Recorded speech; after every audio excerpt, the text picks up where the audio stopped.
It is very seldom that mere ordinary people like John and myself secure ancestral halls for the summer.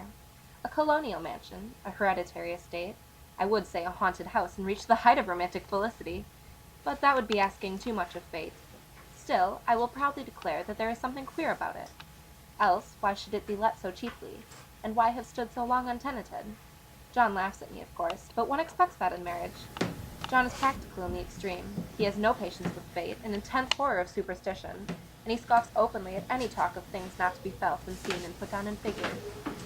John is a physician, and perhaps, I would not say it to a living soul, of course, but this is dead paper, and a great relief to my mind. Perhaps that is one reason that I do not get well faster. You see, he does not believe that I am sick. And what can one do?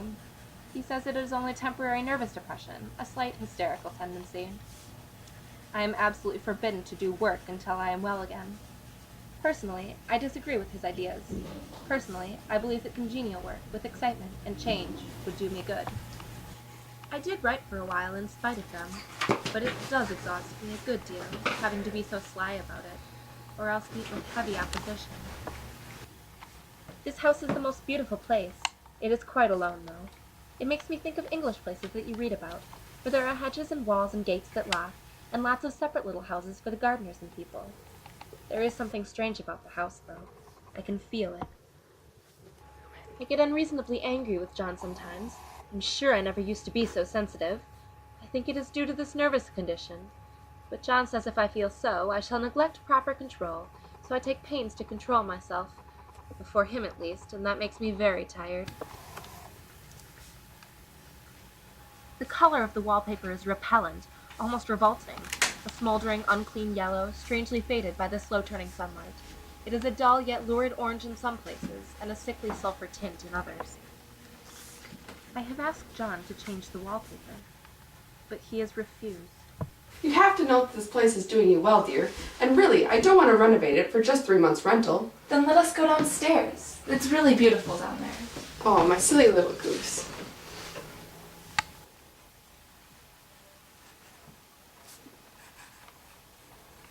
I'm really getting quite fond of that big room. All but that horrid paper. It is so discouraging not to have any advice and companionship about my work. When I get really well, John says we will ask Cousin Henry and Julia down for a long visit. But he says he would as soon put fireworks in my pillowcase as to let me have those stimulating people about now. I wish I could get well faster. I must not think about that.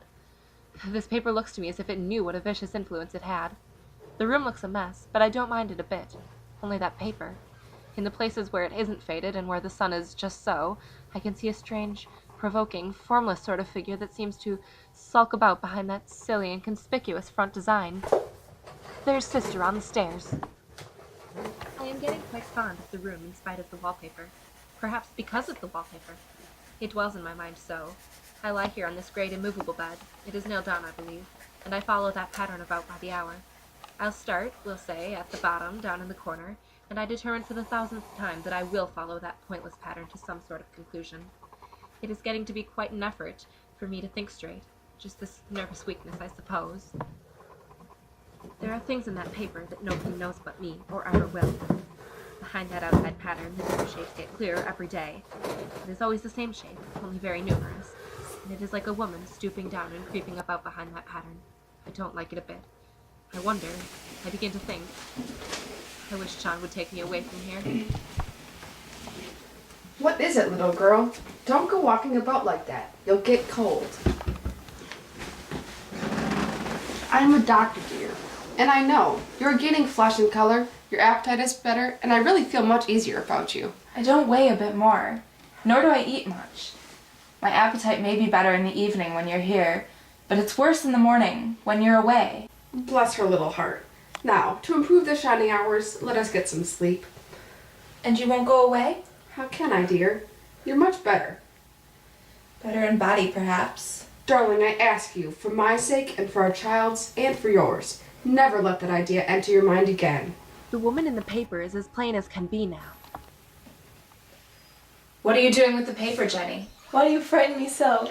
This paper stains everything it touches. I find it all over yours and John's clothes. I wish you would be more careful. I'm fine.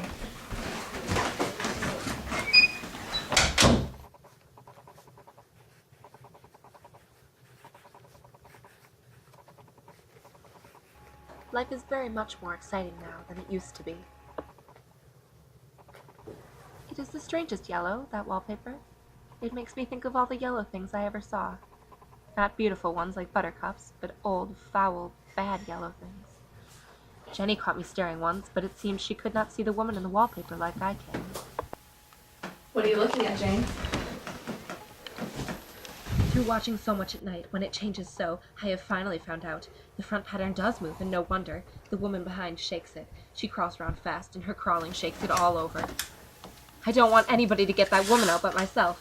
If only that top pattern could be gotten off from the under one. I try it, little by little, to let the woman out. That night, as soon as it was moonlight, and that poor thing began to crawl and shake the pattern, I got up and ran to help her. I pulled and she shook, I shook and she pulled, and before morning we had peeled off yards of that paper. I don't want to go out, and I don't want to have anybody come in until John comes in. I want to astonish him. I don't like to look out of the windows. There are so many of those creeping women, and they creep so fast. I wonder if they all came out of that wallpaper as I did. It is so pleasant to be out in this great room and creep around as I please. But here I can creep smoothly on the floor, and my shoulder fits perfectly into that smooch along the wall, so I cannot lose my way. John's at the door. Hey, dear. Unlock the door and let me in. I can't. I've thrown the key out the window, and it's down by the leaves.